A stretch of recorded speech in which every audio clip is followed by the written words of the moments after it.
maupun rasio. Nah,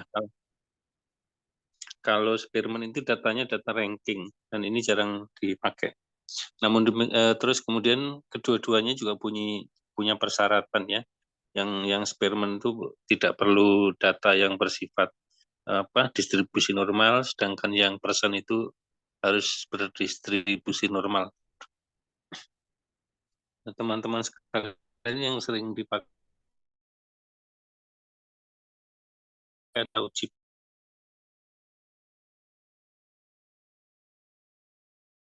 persen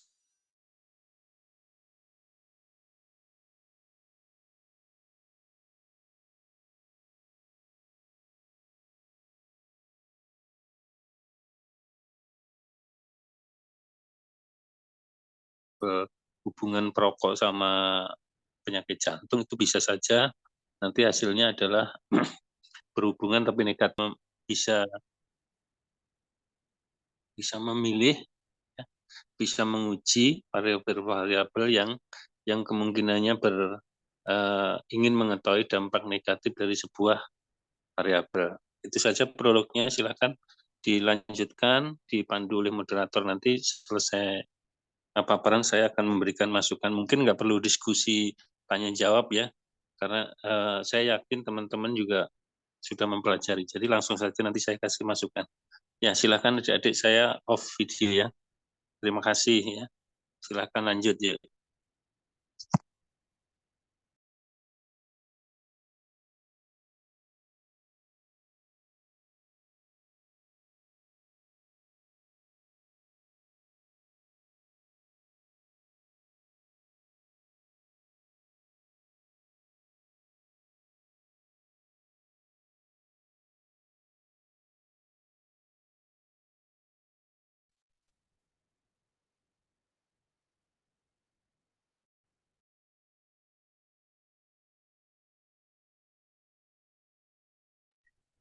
Ya baik, Bapak, saya mulai ya Pak.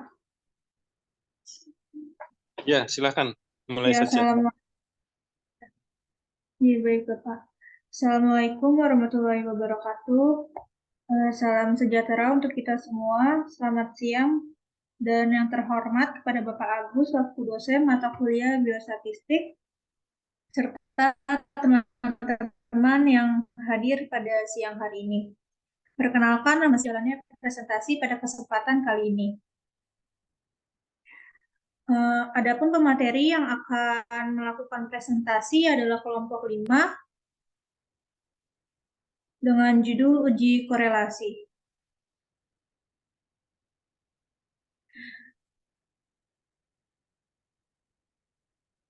Ya, sebelum memulai diskusi dan presentasi, berikut saya perkenalkan nama anggota kelompok 5, yaitu ada,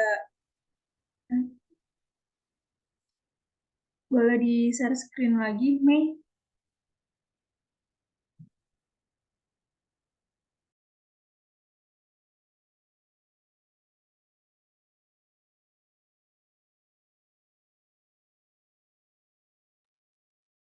Ya, ada Erika Oktaviani, Faris, Kurnia Widowati, Maidana Eka Putri, Nadila Putri, Nadia Rima Fikaya, dan Vina Julia Kabela.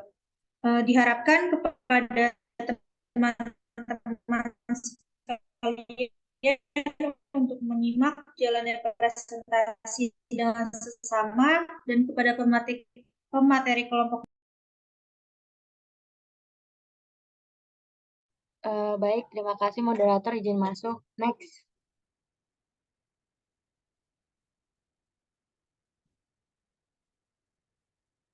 Bisa di next slide PPT-nya. Jadi konten sebelumnya, jadi konten indeksnya itu ada yang pertama itu konsep kolerasi, fungsi dan kegunaan, kemudian sifat kolerasi, kriteria koefisien kolerasi, dan jenis kolerasi. Next. Yang pertama itu konsep kolerasi. Next.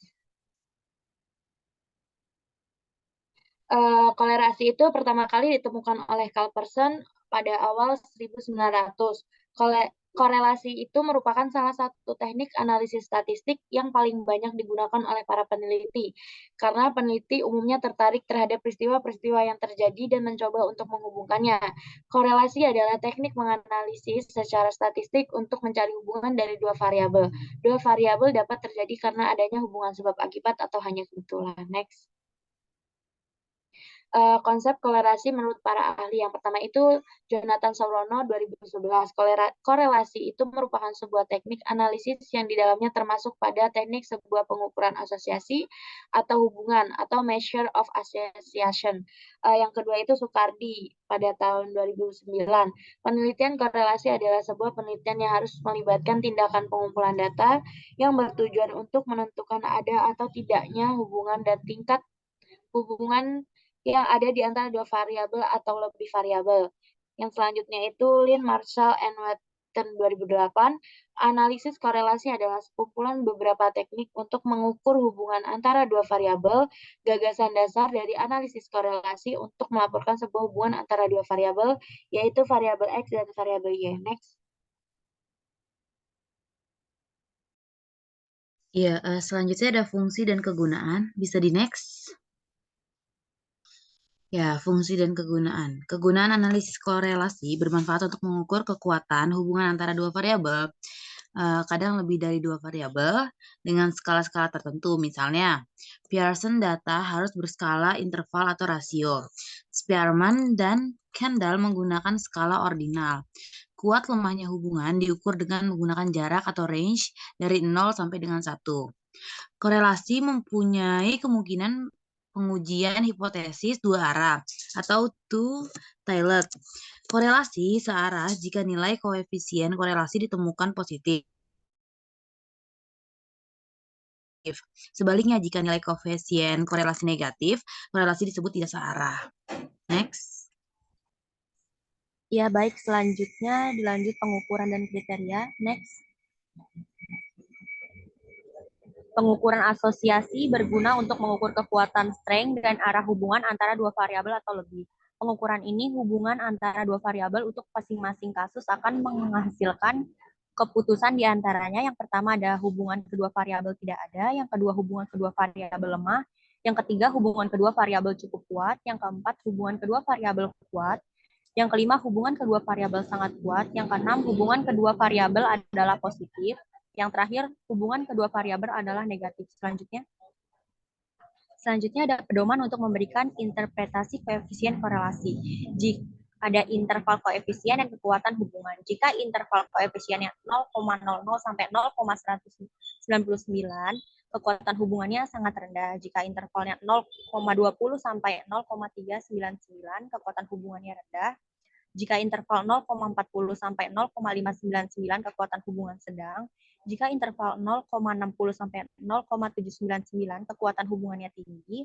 Jika intervalnya 0,80 sampai 1,000, kekuatan hubungan sangat tinggi. Selanjutnya ada sifat koefisien korelasi. Bisa dilanjut. Sifat koefisien korelasi itu di sini yang pertama ada koefisien korelasi memiliki tanda yang sama dengan covariance. Yang kedua, koefisien korelasi mengukur hubungan linear antara dua variabel bebas dan terikat. Yang ketiga, koefisien korelasi selalu terletak antara -1 dan +1. Di sini contohnya jika koefisien korelasi sebesar +1 berarti bahwa kedua variabel memiliki hubungan linear yang positif sempurna. Itu sebagaimana dalam persamaan Y sama dengan B1 plus B2X. Yang kedua itu, jika koefisien korelasi sebesar -1, berarti keduanya memiliki hubungan linear yang negatif sempurna. Biasanya, P terletak di antara kedua batas ini. Yang keempat, koefisien korelasi merupakan bilangan murni, dengan kata lain, koefisien korelasi tidak memiliki satuan pengukuran. Yang kelima, korelasi tidak harus menyiratkan hubungan kausal atau sebab akibat. Yang keenam, bersifat positif atau negatif. Lanjut. Nah, di sini ada korelasi positif atau searah. Di sini itu bermakna bahwa hubungan kedua variabel penelitian bergaris lurus, artinya jika ada peningkatan nilai pada variabel bebas, maka diikuti juga dengan peningkatan pada variabel terikat. Hal ini berlaku pula sebaliknya. Nah, jika korelasi negatif tidak searah, bermakna bahwa hubungan kedua variabel bertolak belakang. Artinya, jika variabel bebas meningkat, maka variabel terikatnya menurun. Hal ini berlaku juga untuk sebaliknya. Next.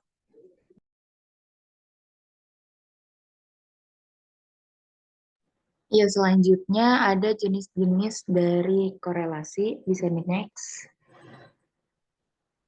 Yang pertama itu ada korelasi Pearson atau Pearson product moment, dan yang kedua itu korelasi Spearman atau rank Spearman. Kalau si Pearson ini normal dan searah, sedangkan yang Spearman tidak normal dan dua arah. Next. Yang pertama ada korelasi Pearson product moment. Pengertiannya adalah analisis untuk mengukur keeratan hubungan secara linier antara dua variabel yang mempunyai distribusi data normal.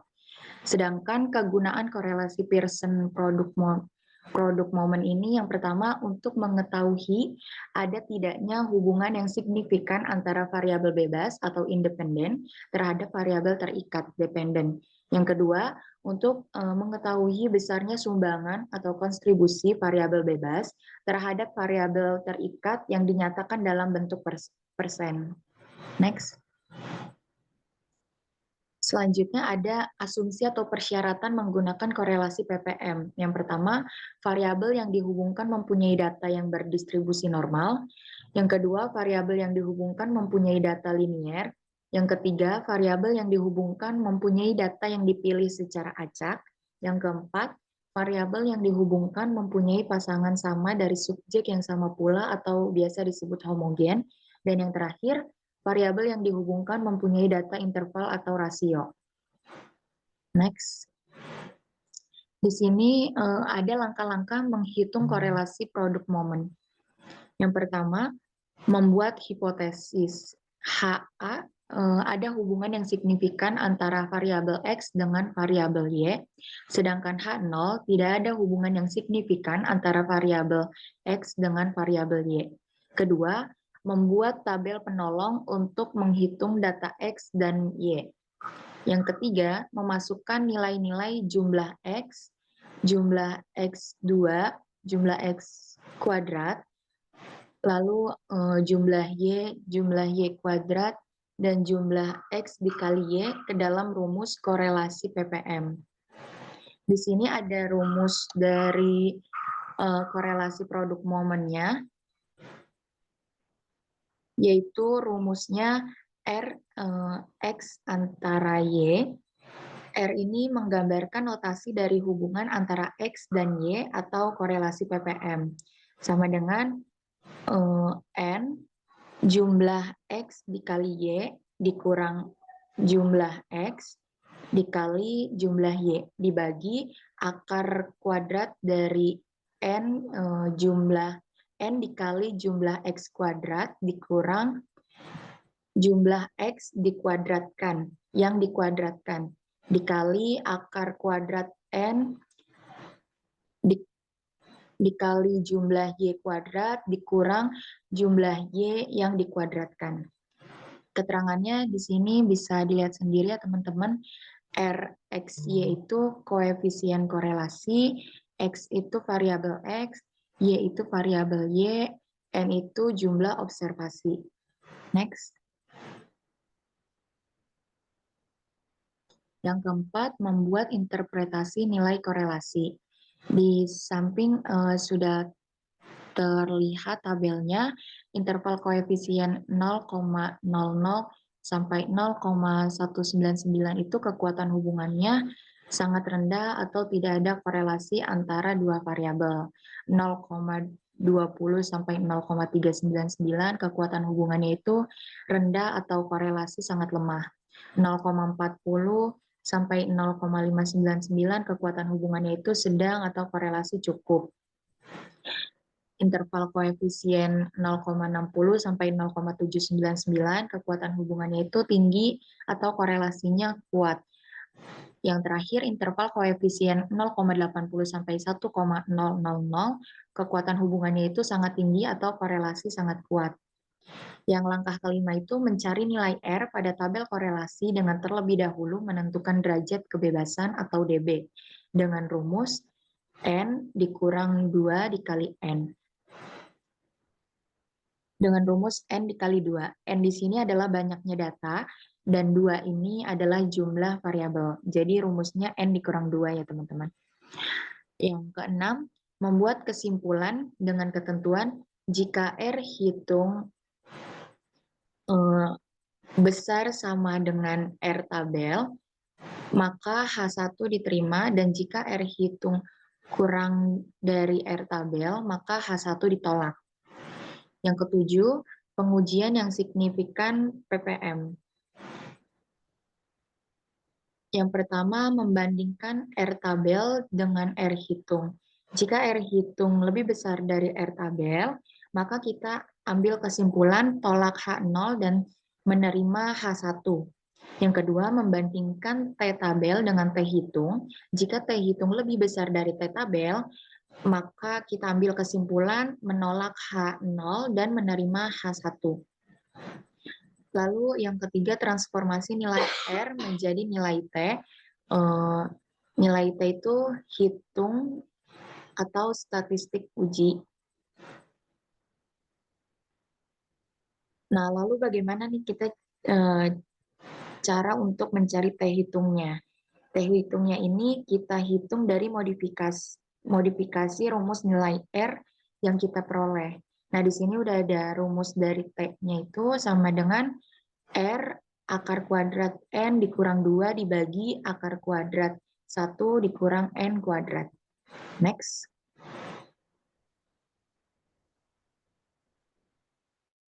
Ya, selanjutnya kita masuk ke contoh soalnya. Di sini ada seorang peneliti melakukan penelitian dengan tujuan untuk menganalisis hubungan antara pendapatan karyawan dengan besarnya tabungan. Untuk keperluan tersebut diambil 12 karyawan berdasarkan hasil survei berikut. Yang di sini, yang tabel X, Y, ini merupakan hasil surveinya. Bisa dilihat, kita anggap bahwa Y-nya ini pendapatan dan X-nya ini tabungannya. Nah, untuk penyelesaiannya ini pertama, sesuai yang tadi sudah dijelaskan, langkahnya pertama itu merumuskan hipotesis. Nah, untuk H0-nya ini kita anggap tidak ada korelasi ya di antara X dan Y. Nah, untuk H1 atau alternatifnya ini bahwa si R-nya ini atau hubungan antara X dan Y ini tidak apa maksudnya tidak ada ya, maksudnya kayak tidak sama dengan 0. Jadi itu terdapat korelasi di antara X dan Y. Nah, selanjutnya ini kita membuat tabel penolong yaitu untuk menghitung data X dan Y. Ini seperti di samping tadi kan sudah dijelaskan ya, kalau misalnya kita itu harus bikin tabel penolong untuk nantinya di langkah ketiga memasukkan nilai-nilai dari jumlah X pangkat kuadrat, jumlah jumlah Y, dan jumlah Y kuadrat, lalu ada jumlah dari X dikali Y. Nah, di sini kita membuat tabel penolongnya. Ini kan untuk si tabel Y dan X ini, ke barisnya ini, itu kan sudah ada di soalnya. Nah, selanjutnya kita mencari yang nilai X dikali Y. Nah, nilai yang X kali Y langsung aja dikalikan antara X dan Y. Di sini kan ada X-nya 2, Y-nya itu 10, maka 2 dikali 10, 20. Dan selanjutnya 4 dikali 20, 80. Nah, dan selanjutnya sama 50 dikali 5 dikali 50, 250. Dan selanjutnya kemudian nanti di bagian bawah kita jumlahkan hasilnya. Didapatkan hasilnya itu 6.144. Nah, selanjutnya kita mencari X kuadrat. Nah, untuk X kuadrat ini langsung aja kita lihat di sini nilainya 2. Kita kuadratkan. 2 bisa dianggap 2 dikali 2. 2 dikali 2 itu sama dengan 4. Selanjutnya 4 ini 4 dikali 4 sama dengan 16. Dan selanjutnya sehingga kita nanti urutkan nih semuanya dari 4 sampai ke 81 ini dari hasil dari X kuadrat kita jumlahkan semuanya di bawah, nanti didapatkan jumlahnya 772. Selanjutnya untuk yang Y kuadrat ini sama, kita lihat di sini di datanya yaitu 10, kita kuadratkan, anggap saja 10 dikali 10, jadi sama dengan 100. Selanjutnya ini juga dikalikan 20 dikali 20 sama dengan 400 dan selanjutnya. Kemudian nanti di bawahnya juga sama, kita totalkan jumlahnya itu 5.266.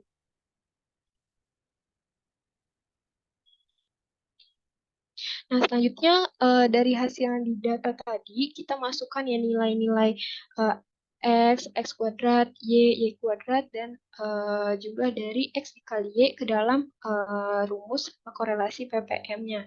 Nah, yang ini tadi udah dijelaskan di langkahnya ya, ini rumusnya. Kemudian kita lihat di sini, tadi kan nilai dari N-nya itu maksudnya apa? N-nya itu kan tadi jumlahnya ya. Jumlahnya kita mengambil 12, maka kita tulis di sini N-nya 12. Nah, sigma X dikali Y. Kita lihat di sini tadi sigma X dikali Y itu hasilnya 6.144. Maka kita masukkan di sini 6.144. Di sini dikurang sigma X. Kita lihat jumlah sigma X. Sigma X ini hasilnya 88. Kita masukkan di sini 88 dan sigma Y itu hasilnya tadi 741. Maka kita masukkan 741. Selanjutnya ini sama, N itu dimasukkan ya, tadi jumlahnya datanya ada 12. Selanjutnya tadi X kuadrat ini kita masukkan dari hasil yang tadi 88 dipangkatkan menjadi 722. Selanjutnya ini jumlah dari X nanti dikuadratkan menjadi 88 dikuadratkan. Selanjutnya sama di sini N-nya ada 12. Dari jumlah Y-nya itu yang 741 dikuadratkan menjadi 52,661 dikurang dari jumlah Y yang dikuadratkan. Jadi di sini Y-nya dimasukin dulu 741, nanti dikuadratkan.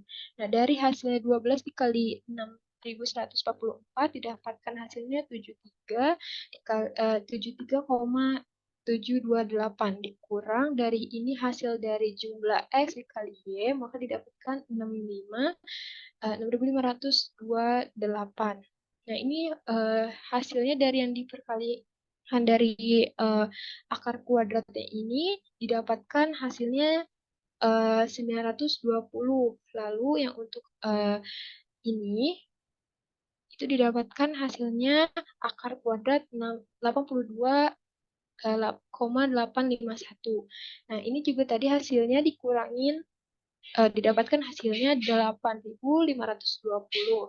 Kemudian dari hasilnya ini 8.520, ini kan kita cari dulu nih akar kuadrat dari 920 didapatkan 30,33. Nah, ini akar kuadrat dari 82,851 didapatkan hasilnya 287,87. Maka kita hasilkan lagi dari 30,33 dikali 2.807,84 didapatkan 8.730,18. Nah, dari sini di hasil yang atas ini kita bagi dengan 8,730,18. Maka hasil dari R X Y ini atau hubungan antara X dan Y ini didapatkan 0,9759. Selanjutnya kita interpretasikan nilai korelasinya. Kita lihat nih, kalau misalnya hasilnya itu di sini terdapatkan searah dan kekuatan hubungan antara X dan Y-nya sangat tinggi. Nah, dari mana? Dari tabel yang tadi kita lihat di sini hubungan X dan Y-nya 0,97,59.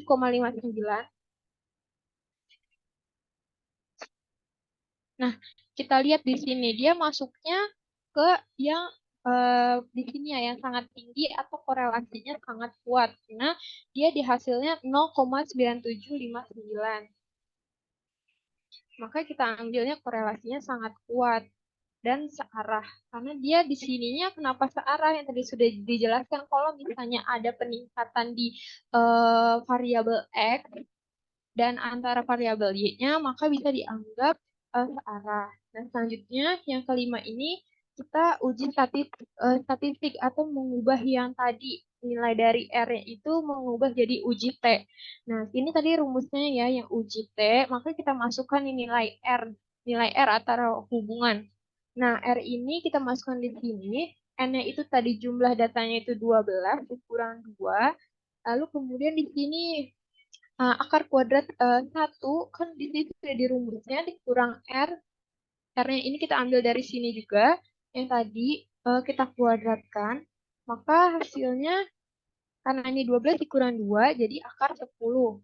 Lalu kita hitung semuanya didapatkan hasilnya ini 27,9538. Maka kita selanjutnya dapat simpulkan ya, karena misalnya nilai statistiknya itu T-nya itu sebesar 27,9528 atau lebih besar dari si nilainya itu 2,2281, maka keputusannya itu menolak H0 dan menerima H1. Artinya bahwa nilai korelasi antara X dan Y ini tidak sama dengan 0 atau terdapat hubungan yang signifikan antara X dan Y pada alfa 5%. Nah, di sini yang ketujuh itu kita uji yang signifikasi PPM-nya ya.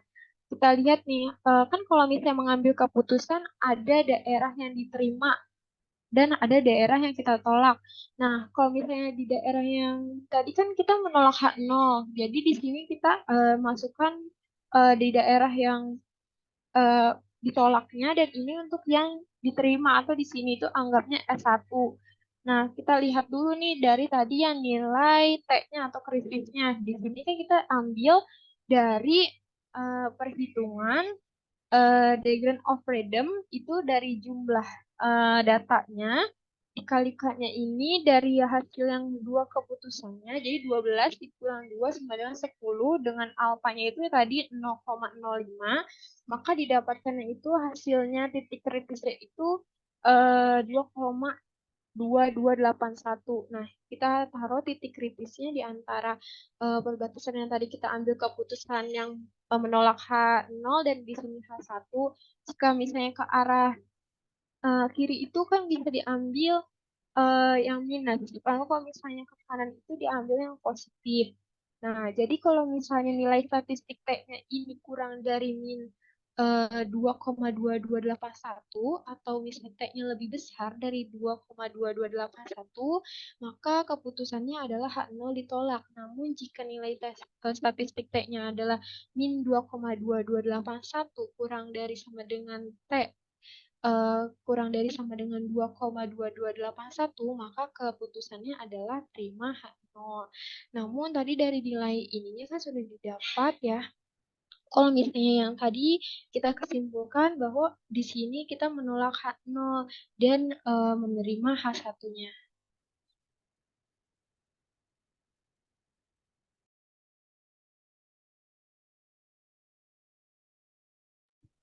Baik, yang selanjutnya itu kolerasi Spearman. Pengujian signifikansi kolerasi Spearman.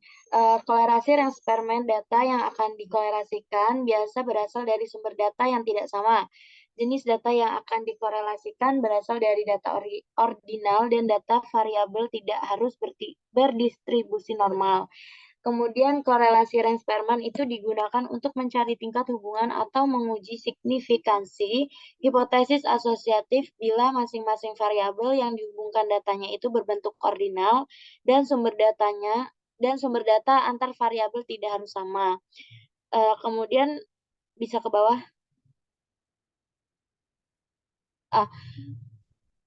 Korelasi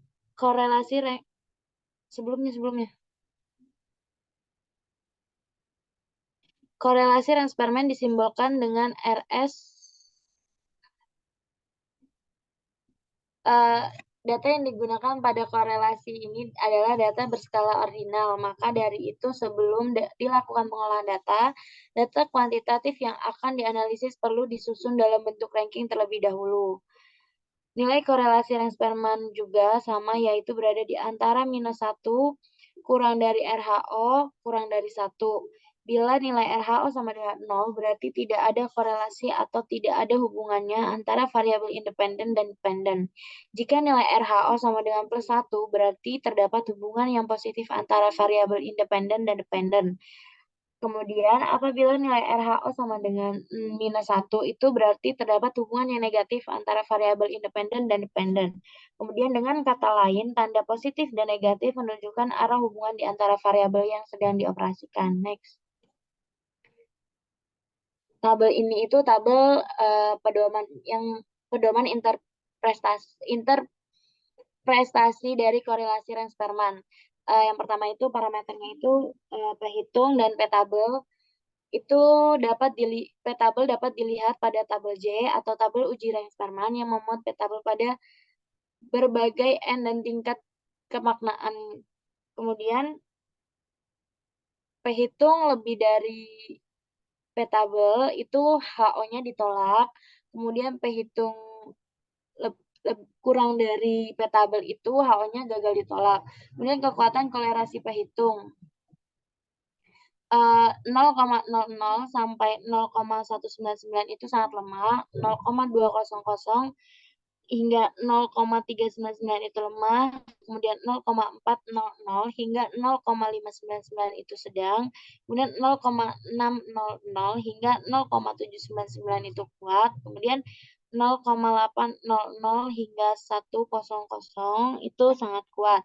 Kemudian arah korelasinya itu kalau positif searah, semakin besar nilai XI, semakin besar pula nilai YI. Kemudian kalau negatif itu berlawanan arah. Semakin besar nilai XI, semakin kecil nilai YI dan sebaliknya. Adapun rumus dalam mencari korelasi Rensperman bisa dijabarkan sebagai berikut. RHO sama dengan 1 min 6 sigma D kuadrat dibagi N kuadrat dikurang 1. Keterangannya bisa dibaca ya teman-teman. Terus langkah-langkah uji Rensperman-nya itu yang pertama berikan peringkat pada nilai-nilai variabel X dari 1 sampai N. Jika terdapat angka-angka sama, peringkat yang diberikan adalah peringkat dari rata-rata angka yang sama. Kemudian yang kedua itu berikan peringkat pada nilai-nilai variabel Y dari 1 sampai N. Jika terdapat angka-angka sama, peringkat yang diberikan adalah peringkat rata-rata dari angka yang sama. Kemudian dihitung untuk tiap-tiap sampel di peringkat XI dan peringkat YI. Kemudian kuadratkan masing-masing dan jumlahkan semua di kuadrat. Kemudian menghitung koefisien korelasi Rensperman dengan rumus ini. Yang selanjutnya itu next.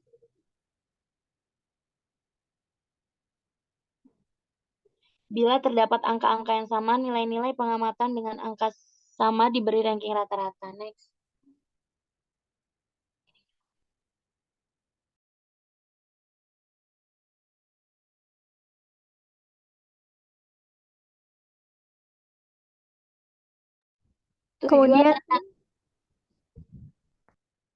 Tujuan analisis korelasi Rensperman adalah yang pertama melihat tingkat kekuatan atau keeratan hubungan dua variabel, yang kedua itu melihat arah atau jenis hubungan dua variabel, yang ketiga itu melihat apakah hubungan tersebut signifikan atau tidak. Kemudian di sini ada contoh dan soal penyelesaiannya. Seorang perawat melakukan penelitian untuk mengetahui apakah ada pengaruh hubungan antara pengetahuan dan motivasi dalam melakukan antenatal care ANC pada kehamilan. Ada 2 skor yang dinilai, yaitu pengetahuan dan motivasi dalam penelitian ANC selama kehamilan pada 10 ibu dengan masing-masing diberi nomor 1, 2, 3, 4, 5, 6, 7, 8, 9, dan 10. Data tersebut dapat dilihat ya pada tabel berikut. Next. Yang pertama, kita bisa menentukan hipotesis. Untuk H0-nya, tidak ada pengaruh antara pengetahuan terhadap motivasi ibu dalam melakukan antenatal care selama kehamilan. Untuk HA-nya, ada pengaruh antara pengetahuan terhadap motivasi ibu dalam melakukan antenatal care ANC selama kehamilan. Yang kedua ini membuat tabel penolong ya. Kemudian masukkan skor pengetahuannya ini ke yang X dan skor motivasinya ini ke Y sesuai nomornya. Selanjutnya. Kemudian membuat ranking ini bisa dimulai dari nilai terkecil atau nilai terbesar tergantung permasalahan. Urutkan terlebih dahulu dari yang terkecil. Di sini kalau misalkan nilainya sama, kita bisa menjumlahkan urutan ranking dari nilai tersebut, kemudian dibagi banyaknya jumlah nilai yang sama. Misalnya di sini nilai yang ke-20 itu kan ada 3.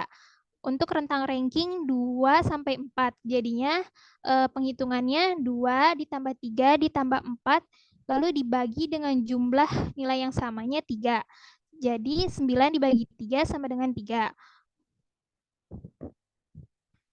Untuk yang hanya 1 itu sudah tidak usah diapa-apakan lagi. Tabel sebelumnya. Nanti untuk hasil dari rankingnya ini dimasukkan ke dalam tabel. Sesuai dengan datanya yang X dan Y. Untuk mencari nilai D-nya ini, rank X dikurangi rank Y. Jadi 8 dikurangi 10 sama dengan minus 2. Dan seterusnya seperti itu. Untuk mencari D kuadratnya ini, min 2 dikali min 2 seperti itu, jadi 4. Sama seterusnya ke bawah juga. Untuk itu ditotal juga untuk sigma D kuadratnya, ditotal semua menjadi 123. Next lagi. Kemudian menentukan nilai PRHO-nya. Dimasukkan ke dalam rumus. 1 kurang 6 untuk sigma D kuadratnya tadi kan 123 per 10 untuk N-nya ini, N kuadratnya ini adalah jumlah respondennya. Tadi kan 10, jadi 10 kuadrat min 1 dikurang 1 sama dengan di 1 dikurang 738 per 990 sama dengan 0,255. Berdasarkan hasil perhitungan ini didapatkan nilai koefisien korelasinya itu sebesar 0,255. Kemudian kita menentukan nilai PRHO tabelnya. Nilai PRHO tabelnya ini menggunakan taraf signifikansi yang terdiri dari 5%, 0,05, dan 1%, 0,01. Tetapi batas kemaknaan ini biasanya digunakannya itu yang 5% atau yang 0,05. Caranya itu dengan melihat N, yang jumlah data atau jumlah sampel respondennya tadi kan 10 ya. Jadi bisa dilihat di tabelnya ini, untuk 10 itu 0,648. Next. Kemudian ada keputusan uji statistik. Ini ada ketentuannya. Apabila nilai PRHO tabel, maka H0-nya gagal ditolak, artinya diterima. Artinya tidak ada pengaruh antara variabel satu dengan variabel lainnya. Yang kedua, apabila PRH0 hitung kurang dari nilai PRH0 tabel, maka H0-nya ditolak dan HA-nya dapat diterima. Artinya ada pengaruh hubungan antara variabel satu dengan variabel lainnya. Pada data kasus didapatkan PRH0 hitungnya kan 0,255 dan PRH0 tabelnya itu 0,648. Berarti menunjukkan bahwa nilai PRH0 hitungnya itu kurang dari nilai PRHO tabelnya. Artinya ini H0-nya gagal ditolak. Artinya tidak ada pengaruh antara pengetahuan terhasil selama kehamilan. Berikutnya. Di sini ada soal yang kedua. Sebuah penelitian dilakukan dilakukan untuk mengetahui korelasi kadar SGOT unit per 100 mili dengan kolesterol HDL miligram per 100 mili pada 7 sampel yang diambil secara random. Hasil pengumpulan data dapat terlihat pada tabel. Nah, di sini sampelnya ada 7, dimasukkan ke dalam tabel penolongnya. Lalu kita tentukan hipotesisnya ini. Untuk H0-nya tidak ada korelasi antara kadar SGOT dengan HDL. Untuk HA-nya ada korelasi antara SGOT dengan HDL. Kemudian tentukan nilai P tabel pada, di sini kan sampelnya ada 7 ya. Karena sampelnya ada 7 dan alfanya ini 0,05, kita bisa lihat di tabel yang tadi untuk untuk sampel 7 ini 0,786. Kemudian kita urutkan rankingnya karena di sini nilainya tidak ada yang sama, jadi kita bisa mengurutkan langsung. Nah, di sini kita diurutkan dari paling yang rendah terlebih dahulu. Kemudian untuk mencari D-nya sama seperti yang tadi, untuk ranking X dikurangi ranking Y. Jadi 1 dikurangi 1 kan itu 0. Untuk D kuadratnya kita mengkuadratkan 0 kali 0 segitu dan terus ke bawah seperti itu. Habis itu kita menentukan nilai PRHO hitungnya. Sama seperti yang tadi kita masukkan ke dalam rumus, didapatkan hasil 0,964. Next. Nah, di sini kita dapatkan 0,964. Kesimpulannya, karena nilai P hitung lebih dari P tabel, maka HO-nya ditolak. Ada korelasi yang sangat kuat dan positif. Yang sangat kuat dan positifnya itu kita lihat dari tabel yang sudah dijelaskan tadi ya. Jadinya ada korelasi yang sangat kuat dan positif antara kadar SGOT dengan kadar HDL. Next. Sekian, terima kasih. Saya serahkan kepada moderator. Ya, baik. Terima kasih kepada pemateri yang telah presentasi. Selanjutnya adalah sesi tanya-jawab kepada teman-teman yang ingin bertanya. Silakan raise hand terlebih dahulu.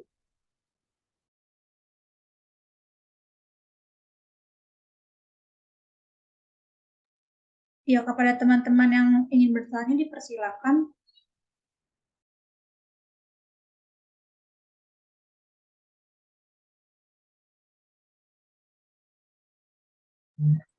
Iya, izin moderator.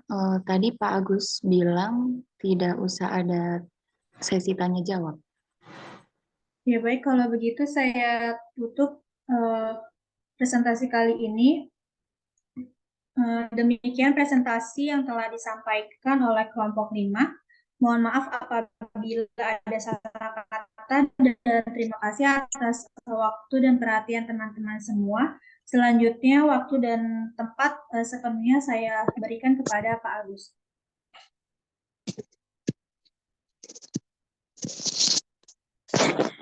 Baik, terima kasih adik-adik. Ya, bagus. Presentasinya bagus sampai detail banget. Ya, tapi saya berharap begini, adik-adik yang presentasi kan pasti belajar ya, mempersiapkan diri, bagaimana bisa menjelaskan. Nah, ini mempunyai poin tersendiri ya. Saya yakin dengan pemahaman adik-adik yang presentasi akan lebih baik dibanding yang tidak presentasi. Nah, adik-adik sekalian, kita tahu bahwa tingkat perguruan tinggi itu harus melakukan penelitian. Nah, untuk melakukan penelitian, adik-adik juga perlu paham bagaimana menguji sebuah dugaan kita, atau yang disebut hipotesis kita. Nah, hipotesis itu kan selalu dimulai dengan bahwa ada dua kelompok data dari dua variabel yang tidak ada hubungan. Nah, biasanya disebut dengan H0 itu ya. Selalu dimulai dari situ. Jadi kita jangan punya pikiran bahwa dua variabel itu berhubungan, jangan. Ini pasti tidak berhubungan sehingga keluarlah H0. Makanya setiap uji statistik selalu dimulai dengan H0 ya. H0. Dan kalau kita bicara hubungan, R-nya itu pasti sama dengan 0 ya. Sama dengan 0. Nah, untuk menentukan uji ya, untuk menentukan uji apa yang cocok terhadap sebuah atau sekelompok data yang sudah kita ambil, itu sebaiknya dieksplor dulu datanya. Ya, karena kan untuk memilih sebuah metode atau cara uji statistik itu kita harus memenuhi persyaratan apa saja yang diperlukan untuk menguji sebuah data dengan metode tertentu.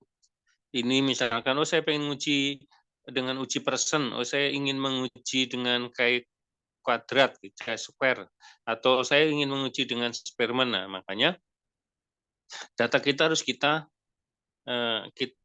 explore dulu, ya. Datanya kita explore dulu. Nah, untuk mengeksplor data kita bisa menggunakan dengan chart atau diagram, ya. Diagram chart, ya.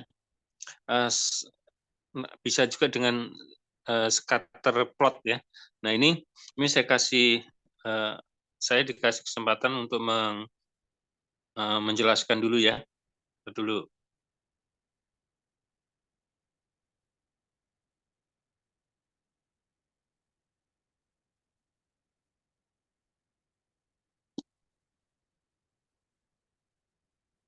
Udah kelihatan, Dek? Adik-adik? Sudah terlihat di layar? Sudah, Bapak, sudah terlihat. Nah, jadi scatter plot, jadi misalkan adik-adik punya data, sekelompok data. Nah, jangan langsung diuji ya, jangan langsung diuji karena tadi beberapa jenis uji itu harus memerlukan persyaratan bentuk datanya. Nah, kalau kita lihat hasil explore data dengan scatter plot, ya, scatter plot. Jadi nanti kalau ada adik bermain Excel atau bermain SPSS, jangan langsung diolah. Jadi cek dulu datanya. Nah, untuk ngecek itu pakai klik, kalau di Excel tuh klik diagram, kemudian pilih di scatter plot. Nah, dari sini kita bisa lihat bahwa apakah datanya itu berdistribusi normal atau tidak. Itu dulu namanya tes normalitas data. Tes normalitas data itu bentuknya bukan seperti ini, tapi bentuknya nanti apakah data itu apakah signifikan atau tidak value-nya. Nanti kelihatan. Itu ada. Nah, scatter plot ini juga bisa untuk melihat bahwa apakah data itu ada kecenderungan membentuk sebuah garis atau tidak. Nah, dari sini aja kita bisa melihat bahwa dua variabel X dan Y ini, kalau dia membentuk garis, maka dia bisa dinyatakan berhubungan, ya, berhubungan. Nah, contohnya bisa ada dilihat di sini. Antara A dan E, ya, A itu distribusi atau tebaran atau sebaran datanya itu tidak membentuk satu garis, tapi dia ada kecenderungan membentuk sebuah garis. Sebuah garis meskipun ada beberapa yang di luar. Nah, ini bisa kita nyatakan berhubungan ya.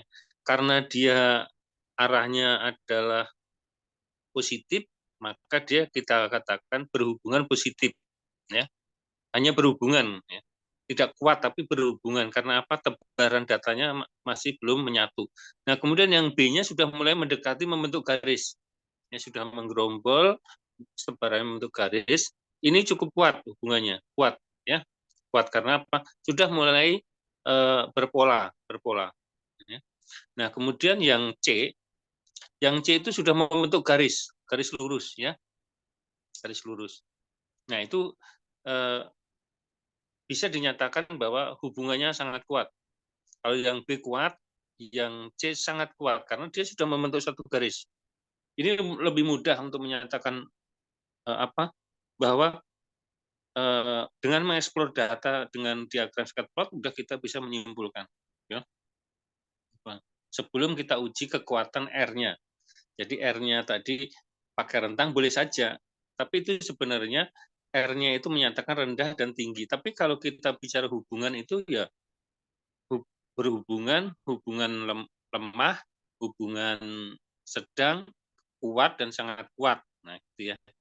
Karena ini hubungan. Nggak ada hubungannya rendah, gitu. Nggak. Ini statement biasa. Nah, kemudian kalau yang D itu sebaran datanya sangat tidak beraturan ya, tidak membentuk garis. Dan arahnya ke arah kiri. Jadi dia negatif. Nah, bentuk dari D, E, dan F itu ke arah kiri, jadi hubungannya negatif. Negatif artinya apa? Antara -1 sampai 0. Ya, -1 sampai 0. Nah, kalau positif berarti 0 sampai 1. Atau, nah, dari data itu juga bisa terlihat bahwa kalau kita mencermati tebaran itu, maka ya kalau kita lihat A aja misalnya,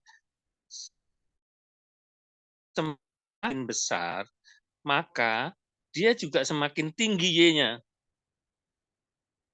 Semakin tinggi. Ini yang disebut linier. Linier. Ya. Jadi kalau X-nya gede, Y-nya gede. Itu linier. Linier. Nah, sama juga seperti yang diagram F, itu linier, cuman sifatnya negatif. Nah, jadi adik-adik sebelum nanti menguji sebuah data, maka diekspor dulu.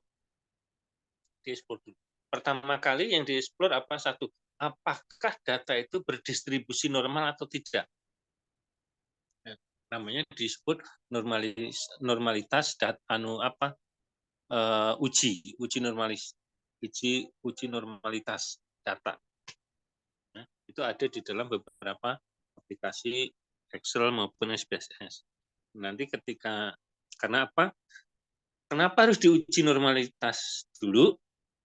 Karena jenis data yang tidak berdistribusi normal itu juga tidak bisa diuji dengan beberapa aplikasi. Karena tadi ya persyaratannya harus seperti uji person product moment. Dia mensyaratkan bahwa datanya harus berdistribusi normal.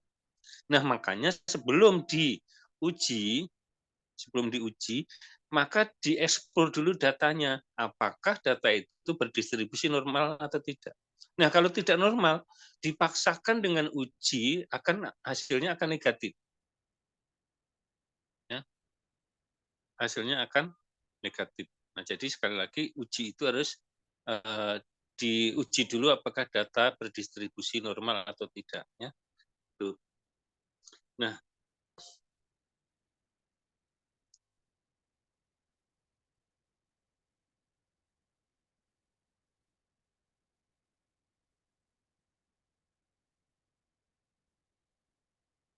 kemudian yang seperti ini, seperti yang G ya, tabel yang G itu karena tebarannya itu tidak membentuk garis, maka tidak ada hubungannya.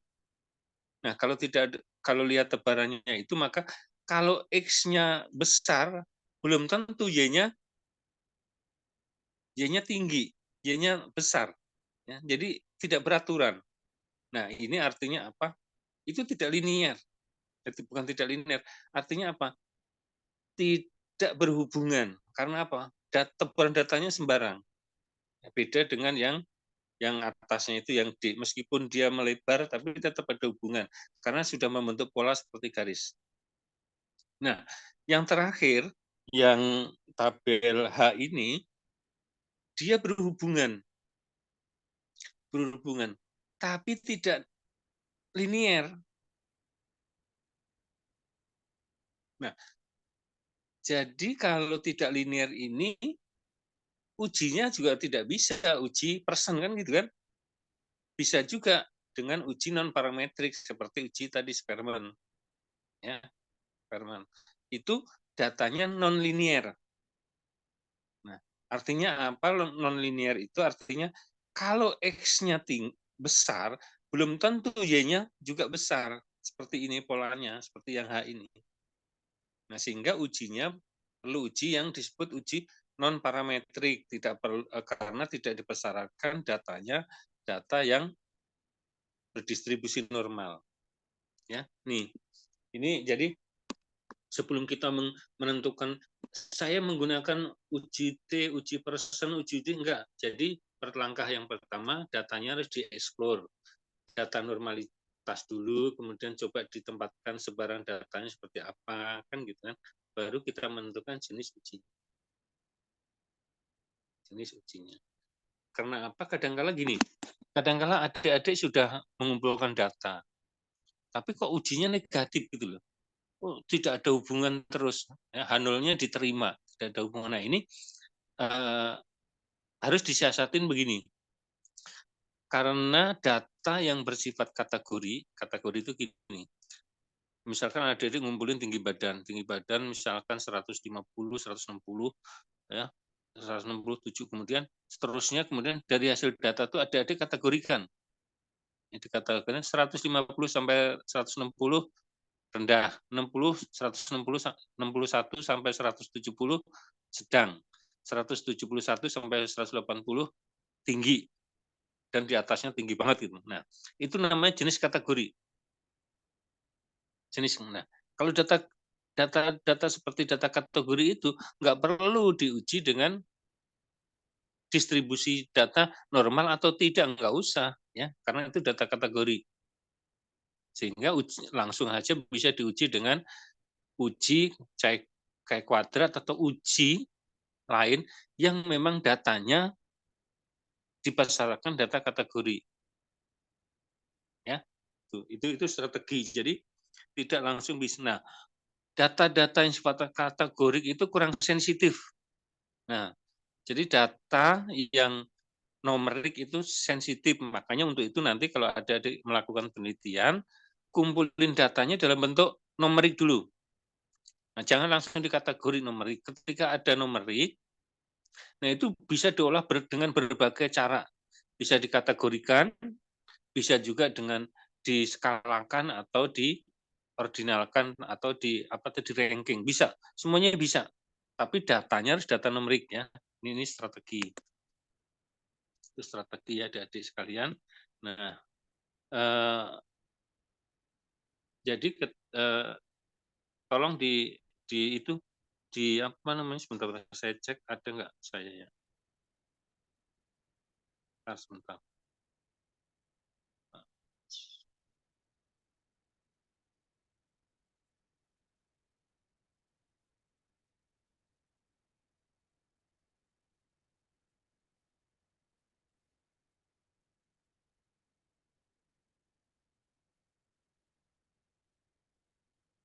Coba ini aja nih.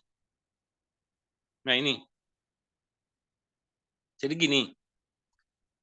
Seperti yang ada disampaikan itu, jadi ketika kita membuat sebuah asumsi penelitian, kita bilang bahwa kita yakin kita yakin bahwa 95%, ya kan? 95% data ini tidak berhubungan. Tidak berhubungan artinya H0 atau Z0. Nah, yang H1 tidak diterima itu bukan H1. Jadi tingkat kepercayaan itu bahwa tingkat kepercayaan saya terhadap penelitian ini 95%. Bahwa tidak ada hubungan antara A, X, dan Y. Maka dia berada di tingkat yang hijau itu. Nah, Z-nya sama dengan 0 itu nilai tengah, ya. Ketika kebetulan data ini berdistribusi normal. Nah, sedangkan yang kuning itu alfa. Alfa itu apa sih? Alfa itu adalah kesalahan yang bisa ditoleransi.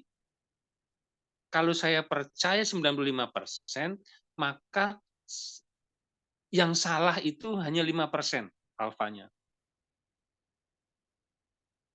Alfanya hanya 5%. Atau kalau istilahkan itu 0,05.